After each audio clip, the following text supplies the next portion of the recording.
team, comment ça va aujourd'hui? J'espère que vous allez bien tous. On se retrouve pour une nouvelle vidéo aussi sur la place Vendôme. Cette place, qu'est-ce qu'elle est belle. Déjà les amis, petite parenthèse, magnifique, magnifique. Le ministère de la Justice, l'hôtel du Ritz, les grandes enseignes et surtout ce monument magnifique, cette tour. Bon, on n'est pas là pour faire de la géographie, vous l'aurez bien compris, on est là pour du car spotting, bien sûr les amis. Et on va la commencer ici cette journée. Bien entendu, avant ça, je vous propose comme d'habitude de vous abonner si ce n'est pas déjà fait.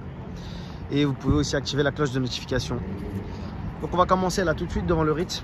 Alors c'est pas folichon, mais cette magnifique Porsche Turbo 911 cabriolet, et elle est super belle et elle a une config extraordinaire.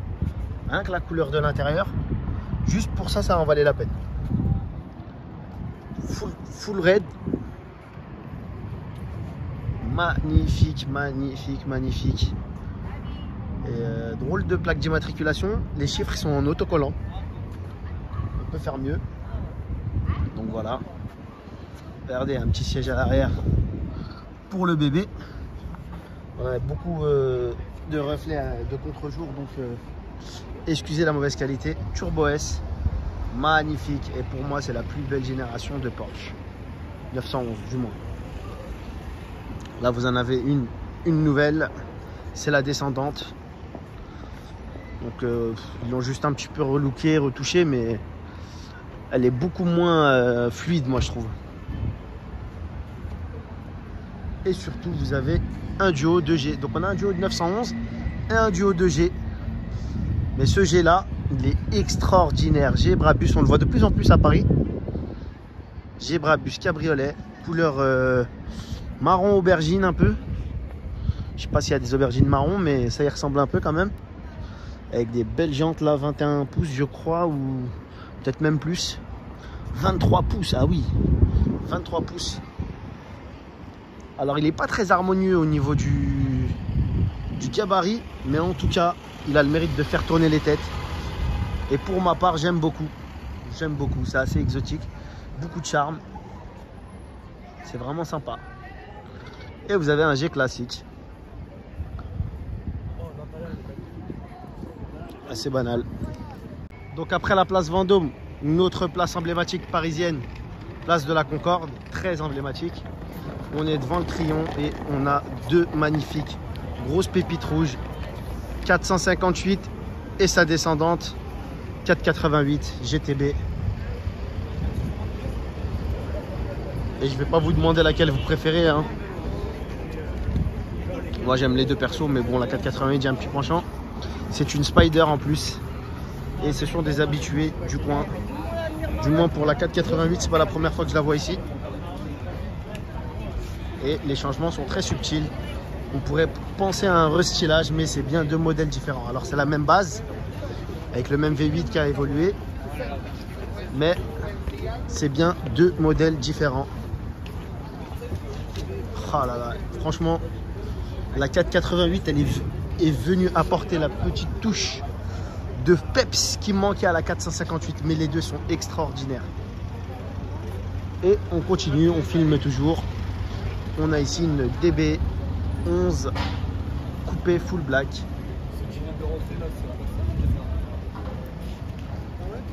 Et là, on vient de vous faire rentrer dans l'hôtel des gens qui font partie de l'ambassade du Qatar. Rien que ça, pour vous montrer un peu la prestance des lieux.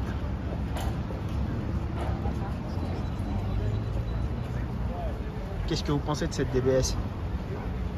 Elle est super élégante, mais un petit peu de sportivité du fait de jantes noires. Et... en fait, ça c'est plutôt une GT qu'une sportive.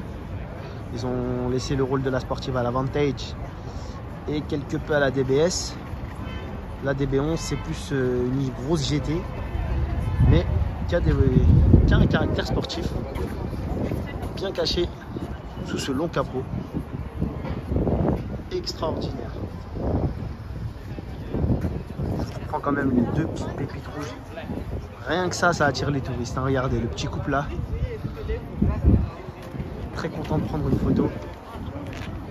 Regardez la plaque de ce Urus UR0100. Ça nous vient du Luxembourg. Sympa quand même. UR0100. Bon, alors là, on est devant le Prince de Galles. Et regardez, on a une super belle Cayman GT4. Qu'est-ce que vous pensez de cette couleur? Dites-le moi en commentaire ce que vous en pensez. Moi, je trouve ça magnifique. Et même la plaque d'immatriculation, elle a une couleur un peu bizarre. Je ne sais pas si c'est une plaque particulière ou si c'est juste un truc design. Vous voyez, le lettrage, il est vert, il n'est pas rouge. Est-ce que peut-être que c'est une sorte de plaque diplomatique en Belgique ou quelque chose comme ça?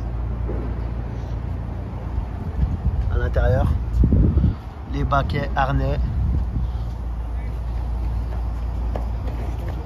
Elle est vraiment belle. Hein. C'est la première fois que je vois une plaque écrite en vert comme ça. Le GLS 800 Brabus. Et une magnifique McLaren là. Oh, elle est trop belle. 720S bleu, magnifique. C'est un Spider, je l'avais déjà vu celle-là lors d'un Carzen Coffee.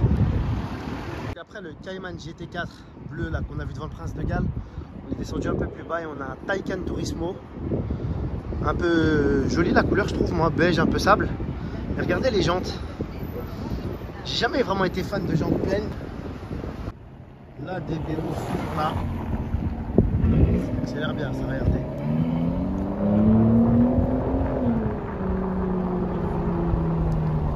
Waouh, magnifique le R8 là. V10 Quattro. Bon, c'est tous des Quattro en même temps. Hein. Quoi qu'il se peut qu'il y en ait une en version propulsion, c'est pas impossible. Ça avait déjà existé par le passé dans l'ancienne génération. Qu'est-ce que vous en pensez de cette couleur? Quelques petites touches de carbone en noir. Très belle config. Et l'intérieur, elle est magnifique aussi. C'est marron, marron un peu façon cuir gant de baseball. Enfin, seulement la couleur. Hein. Parce que le cuir baseball, c'est sur la première TT, première génération. Et ils ont arrêté d'en faire, mais c'est dommage parce que c'était vraiment beau. Hein. Le G Brabus cabriolet, il est magnifique. Et là, regardez ce qu'on a juste après. Ah, c'est pas un RS7, mais c'est un S7. Même pas, c'est un A7 Airline. S-Line, pardon.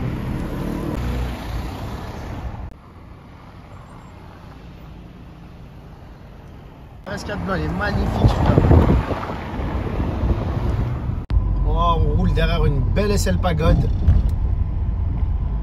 Et là, on voit vraiment bien la musculature de la voiture à l'arrière. C'est ce que j'aime beaucoup dans cette voiture.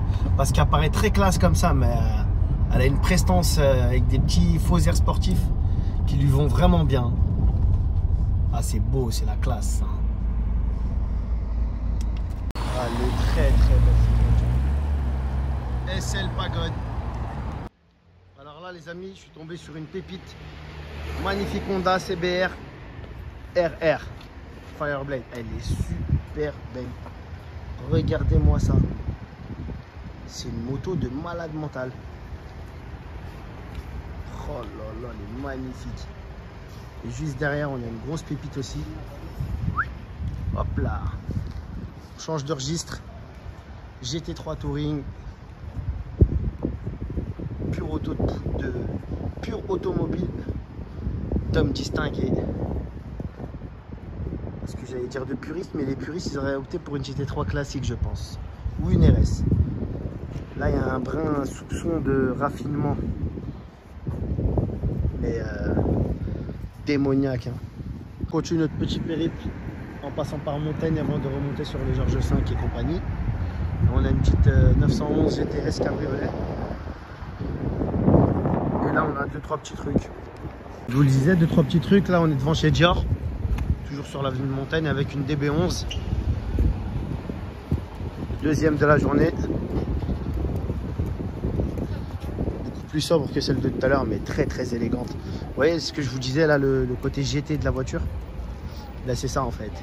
Vous avez des places à l'arrière, même si elles sont très symboliques.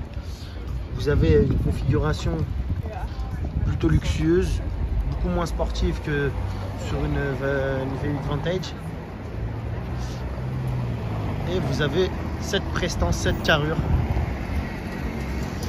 Et surtout, vous savez que dans le cadre d'un dépassement, il n'y a pas de souci, vous appuyez et ça se passe tout seul. Avec un arrière un peu façon bateau qui lui va merveilleusement bien. Je sais pas si ça se dit ça. Vous me reprendrez dans les commentaires. En face, on a une RS6 qui nous vient de la Belgique. Attendez, je vais pas me faire écraser. Puis en même temps, je vais vous filmer la Porsche qui passe. Et si tu tournes ici, mon grand, c'est un sens interdit. Ça va être problématique. Golf GTI, pourquoi pas. Il y en a beaucoup à Paris et ça fait un beau bruit. Hein. Et devant l'avenue, Audi RS6. Comme je vous le disais. Ah, qu'elle est belle cette voiture. Ils ont joint l'utile à l'agréable de la meilleure des manières chez Audi. L'utile pour le côté j'embarque toute la famille et les bagages pour aller n'importe où dans le monde. Rien ne nous arrête avec ça. Et l'agréable, le vroom vroom quand on appuie sur l'accélérateur. Oh, il y a un petit truc sympa pour les fans d'anciennes. Et regardez la plaque. DS 23, elle est belle. En redescendant derrière le Plaza Athénée, magnifique Urus. Oh, j'étais de passage rapidement devant le George V, regardez. Une M3, elle est splendide et regardez la plaque. No tax. Ah ouais, au moins, c'est bien clair. No tax, vous nous embêtez tous avec vos taxes pour que je reste poli. Et en parlant d'M3, M4, il y en a une deuxième juste là. Alors là c'était une M3. Donc je voulais filmer très rapidement pour justement avoir la deuxième qui est là-bas. M4 bleu. On va dézoomer un peu.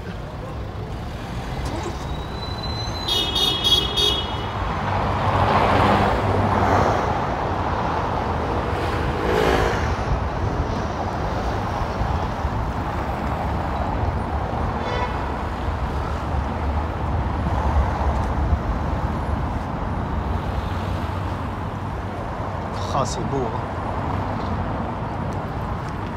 Je reprends après la M3, après le duo de M3 et d'M4, une Maybach dernière génération S680. C'est un V12 et je pense que ça va être le dernier sous l'ère Mercedes, étant donné les nouvelles réglementations. Et regardez, les jantes, elles sont magnifiques. Ça fait un petit peu tuning à l'américaine. Et le petit logo V12 qui est là. Ah, c'est beau de voir ces lettres.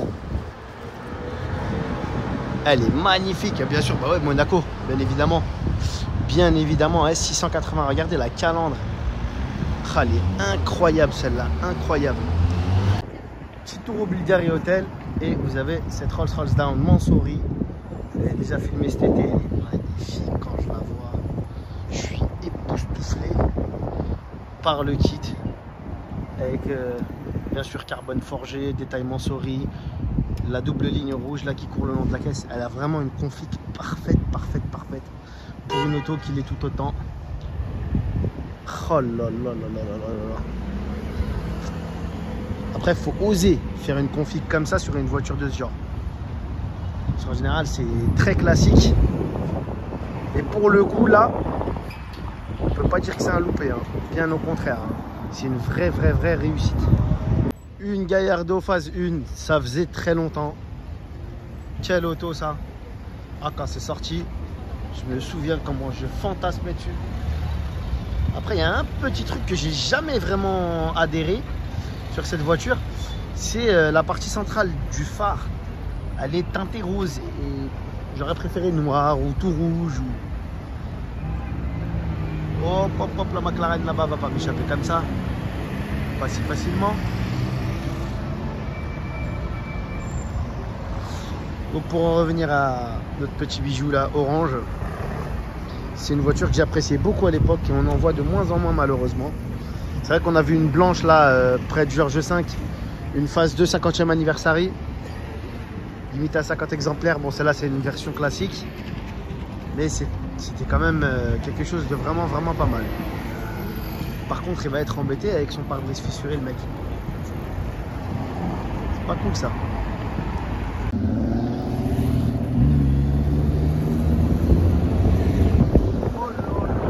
Ce qui se passe.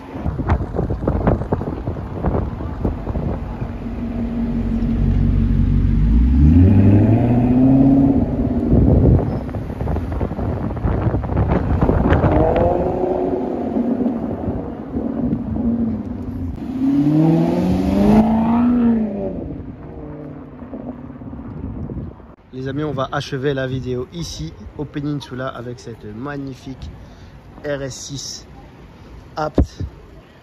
Elle est extraordinaire. Alors c'est l'ancienne génération certes, mais elle est extraordinaire. RS6 Plus Apt avec plein de petits détails. Bon, alors je suis pas fan du logo comme c'est écrit comme ça. Je préfère un petit peu commencer sur les nouvelles. Et voilà, le petit logo Apt là ici dans le diffuseur, sur les sorties pro, 4 sorties pro bien entendu. Ici aussi le petit rappel sympathique. Et la voiture elle est exceptionnelle, avec les petites ailettes là dans le prolongement du diffuseur arrière, les bas de caisse. Elle est magnifique, elle est monstrueuse. Franchement, le mec il te fait un appel de phare dans le rétroviseur. Si tu te pousses pas, t'as du cran. Oh là là, extraordinaire. Bon, donc, comme je vous le disais les amis, on va achever la vidéo là-dessus. J'ai pas beaucoup de batterie dans mon stab. J'espère qu'elle vous a plu en tout cas. Si c'est le cas, n'hésitez pas à liker, un petit pouce bleu. Et je vous dis à très bientôt pour une prochaine vidéo. Ciao, ciao, ciao.